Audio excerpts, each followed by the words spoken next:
இந்த பலன் நிச்சயமாய் என் பலன் அல்ல.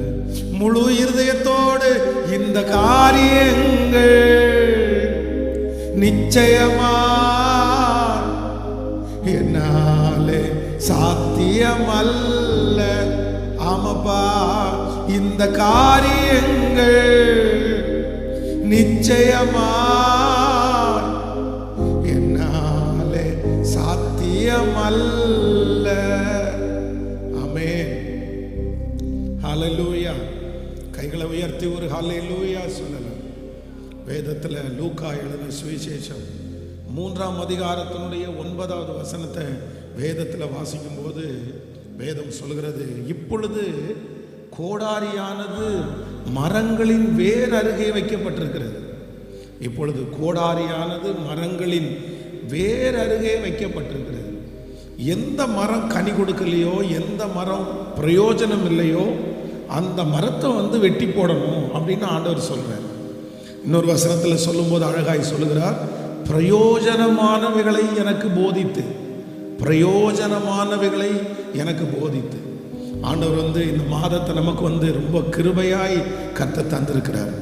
இந்த மாதத்தில் ஆண்டவர் நம்மை நிச்சயமாய் நடத்த போகிறார். இந்த மாதம் நமக்கு ஒரு வெற்றியுள்ள மாதமாய் மாறப்போகிறது. எல்லா மாதத்தை விட இந்த மாதத்தை ஆண்டவர் அங்கீகரிக்க போகிறார். வேதம் சொல்கிறது, அற்பமான ஆரம்பத்தின் நாளை யார் அசட்டை பண்ண முடியும்?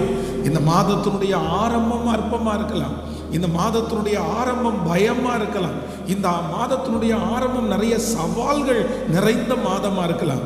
ஆனா நான் நம்புறேன், ஆண்டவர் இந்த மாதத்தை நமக்கு ஆச்சரியமாய் மாற்ற போகிறார். இதுவரையிலும் கண்டிராத ஒரு உயர்வு, இதுவரையிலும் கண்டிராத ஒரு மேன்மை, இதுவரையிலும் கண்டிராத ஒரு மகிமையை இந்த மாதம் நம்முடைய கண்கள் நிச்சயமாகவே காணப்போகிறது.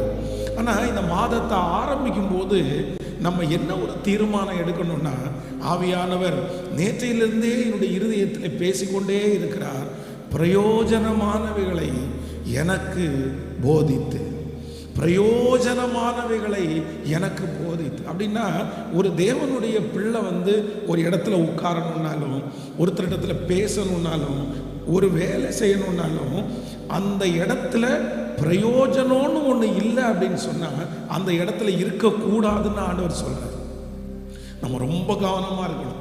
நம்ம ஒரு இடத்துல இருக்கிறோம் அப்படின்னு சொன்னால் கண்டிப்பாக அதில் ஒரு பிரயோஜனம் இருக்கணும்.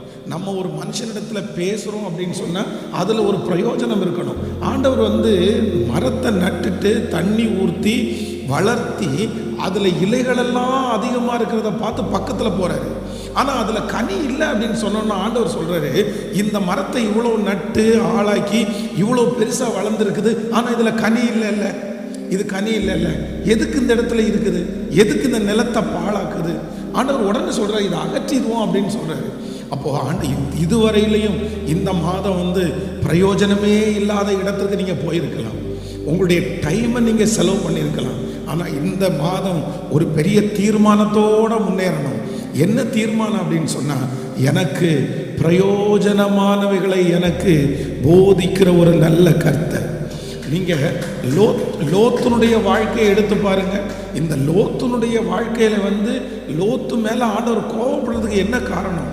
அவனுடைய குடும்பமே எழும்ப முடியாமல் இருக்கிறதுக்கு என்ன காரணம்னா, அந்த பட்டணத்தினுடைய நிலை வாசலில் அவனுக்கு அங்கே தேவையே இல்லை.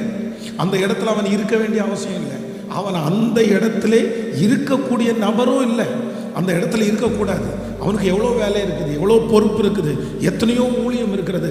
அது எல்லாம் விட்டுப்புட்டு அந்த இடத்துல அமர்ந்ததுனால அவனுடைய குடும்பமே ஒன்றும் இல்லாமல் போயிடுச்சு. அதனால் இன்றைக்கு இந்த மாதத்தை நம்ம துவங்கும் போதே எப்படி துவங்க போகிறோம்னா, ஆண்டவரே எனக்கு ஒரு கிருபை தாருங்க, பிரயோஜனமானவைகளை எனக்கு போதித்து, நான் எந்த இடத்துல இருந்தாலும் இந்த மாதம் முழுதும் ஆண்டவரே உமக்கு பிரியம் இல்லாத, இல்லை அப்படின்னு சொன்னால் உமக்கு இஷ்டம் இல்லாத, ஆண்டவரை தேவையில்லாத எந்த இடத்துலையும் இந்த மாதம் என் நேரத்தை செலவு செய்யாமல் இருப்பதற்கு கர்த்தர் எனக்கு கிருபையாய் இறங்குவீராக. ஆமென் சொல்லுங்கள். இயேசு எத்தனையோ இடத்திற்கு கடந்து போனார். 33.5 வருடம் இந்த உலகத்திலே வாழ்ந்தார். 3.5 வருடம் ஊழியம் செய்தார். எங்கேயாவது ஒரு இடத்துல அவர் சும்மா இருந்தார் அப்படின்னு நம்ம வாசிக்க முடியுமா? அந்த இடத்துல போயிட்டு அவங்களோட சேர்ந்து கதை அடிச்சுட்டு இருந்தாரு அப்படின்னு நம்ம வாசிக்க முடியுமா? அந்த இடத்துக்கு போனதுக்கு அர்த்தமே இல்லை அப்படின்னு வாசிக்க முடியுமா? இல்லை இல்லை. அவர் எந்த இடத்துல இருந்தாலும் பிரயோஜனமாய் ஆண்டவர் இருந்தார். அப்போ ஒரு தீர்மானத்தோடு முன்னேறி, ஆண்டவரே எனக்கு ஒரு கிருபை மட்டும் கொடுங்க, இனி நான் ஒரு பொருத்தனை எடுக்கிறேன், ஒரு தீர்மானம் எடுக்கிறேன்.